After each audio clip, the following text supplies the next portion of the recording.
Hey, in this video, we are going to be covering what is the biggest mistake that online sellers make when it comes to building their audience. All right, are you ready? First off, if you are new to this channel, be sure to subscribe as we release regular content like this weekly to help you launch and scale your e-commerce business.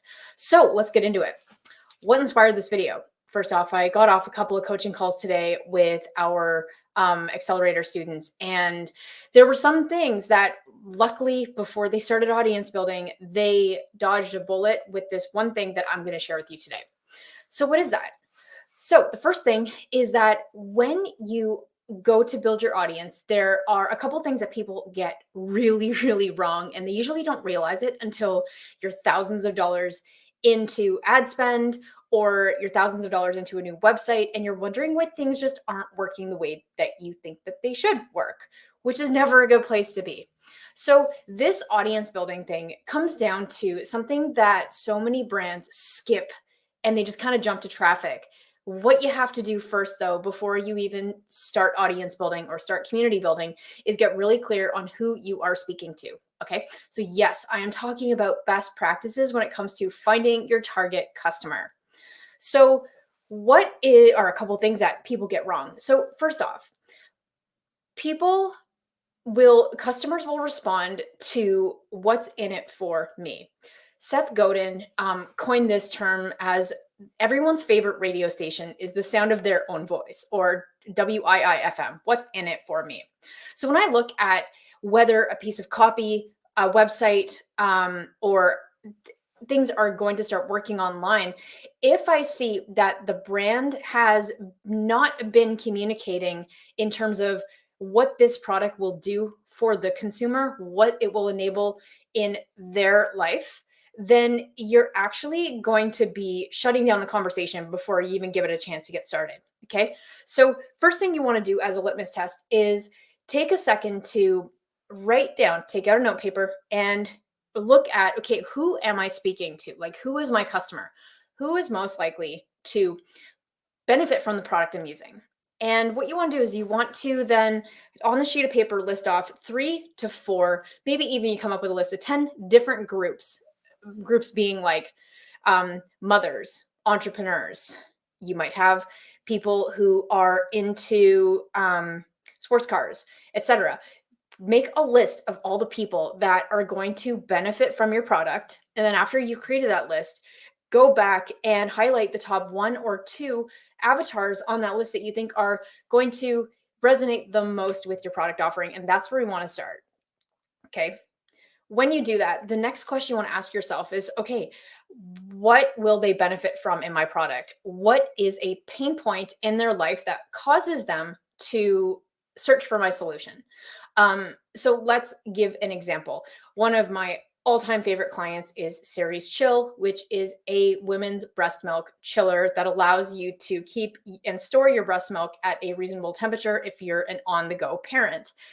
And when we look at, okay, well, who is it that is most likely to buy our product? And they are someone who's most likely to have a really strong pain point. And that pain point is not being able to easily breastfeed. Okay. So when you look at who am I speaking to? And then number 2, why are they buying my product? You have to look at their motivation in terms of either pain or desire. So write this down. People run away from pain, but run toward desire. This is one point that came up on a coaching call today when the person was looking to describe how their customer, like what they struggle with to force them to get their product. But the reality is that the product he was selling actually doesn't have a strong enough pain point to warrant people going and searching for that as a solution. So instead, he looked to flip the conversation. And that's one of the highlights from today is he looked to flip the conversation from framing it in terms of the pain that causes someone to actually go and find his solution to actually painting a picture of what is the desire, what does someone want that gets them to move toward buying your product. So if you are watching this video and you're like, well, my customer doesn't really have any strong pain points that are going to get them to come and use my product, because, like, for example, what if you are selling a keyboard, right? Like a piano keyboard, someone who is buying that is likely not thinking, ooh, the pain of not having a piano in my life is so great. But instead, a bigger motivator might be something like, man, remember when I used to play piano as a kid? It was one of the happiest memories in my life. And now, since adulthood, I haven't been able to um, get back to do that. And so, my driving factor to buying a keyboard is more out of desire, because I want the desire of going back and remembering how to play piano. And that is the thing, that desire is the thing that draws me to buying that keyboard. So you want to really start to get inside your customer's head, look at how they benefit from your product, and look at that, whether is it a pain? Do they buy your product because they're looking to avoid a pain, or because it's something that a strong for desire, okay, to move toward that. If you are not sure which pain or pleasure your customers experience, and you want to say, hey, just like drop your product below and let me know which one of these you are. If you're stuck, we can help work through that with you to see if this is something where your customer is led by pain or is running toward desire. Okay, so that is something there. And the last point I want to end you on today is to make sure that you are really focused in who you're talking to. It is a common phrase. You may not be aware of this, but it's the niches, or the riches are in the niches. So if you have a product that many different people can use, and you're going to see earlier in this video when you made a list of 10 different kinds of avatars or different kinds of people who can use your product, you're going to see that the list is extensive for lots of different kinds of people can likely use your product. But remember that if you are trying to speak to everybody, you're speaking to nobody. So when you go back earlier in this video and you look at that list of 10 things that you made and you have picked the top 2, you want to focus all of your early marketing efforts on those top 2 avatars until you have tangible proof that they are not your main target customer. So you want to focus your messaging on that, okay? A really good example of this is if we go back to Series Chill. So Series Chill has done extremely well. They've hit 7 figures, and they are super focused on women who are breastfeeding and have a 1-year window, because really most people breastfeed their kids between 0 and 12 months. So their window for finding a parent who is breastfeeding for either the first time, or they have kid number 2, number 3, they have a very, very specific segment of the market, but they broke 7 figures not too long ago. So based on that, you know that it's a huge market for them. But Series Chill's outcome would have actually been a much different and much more of a struggle had the founder wanted to target all mothers, right?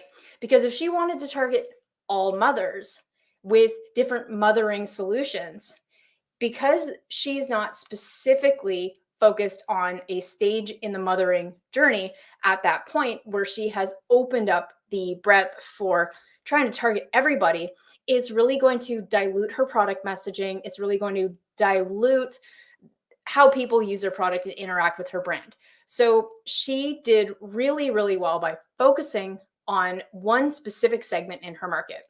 So keep that in mind, that when you are targeting a certain demographic, you need to get super clear and super specific with who you're talking to. But then take that a step further. You want to make sure, because this is another common mistake I see people make, so this is like the bonus tip for today.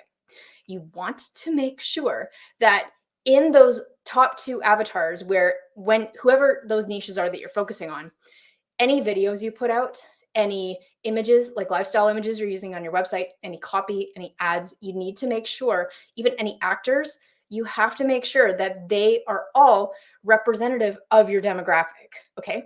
For example, with Series Chill, her advertising and her marketing wouldn't resonate or really hit the mark with her breastfeeding demographic if she had a bunch of moms with teenage kids when the conversation's about breastfeeding. Very different stage. So look at any assets that you have, any creatives, and make sure that any visuals that you have around your product comes down to properly representing the demographic that you're going after. Why is this important? Well, as a consumer, I want to buy from brands that specifically are catered to people like me. Okay. For example, I consider myself um, a fitness athlete, as one of our clients calls that, where I am an active professional. I'm someone who does triathlons. I'm fairly active. I like to go to the gym. Although right now I don't have a good gym routine going on, but generally I am a very active person. So for me, the supplements that I buy and the brands that I shop at are typically brands that I identify with. They're the Nike, the Under Armour, you can see, not a sponsored video, have to say that, but from On It, Bulletproof, because those brands represent biohackers. Those brands represent active professionals. And to me, I want to shop from brands that seem to understand my needs better than anyone else because they specifically cater to the demographic that I fall into. So while there's a lot more psychology that we can get into in this video, let me know which one of these 3 favorite tips you had for today below in this video. And if you got some value today, be sure to give this a big thumbs up and hit subscribe because we're going to be doing a lot more content for y'all. And there we go. I just got my non-American roots going. But anyway, guys, have a great evening. Have any questions, let me know below, and be sure to hit subscribe so you don't miss any future content. Okay, talk soon. Oh, and one more thing. If you are someone who is looking for help getting really clear on who your customer is, or maybe even validating that idea you've been sitting on for a while, drop in down below in the resource section. We have a ton of links, as well as you can schedule a one-on-one call with me and the team to look at some of your brand growth goals, and we will go from there. Have a good one.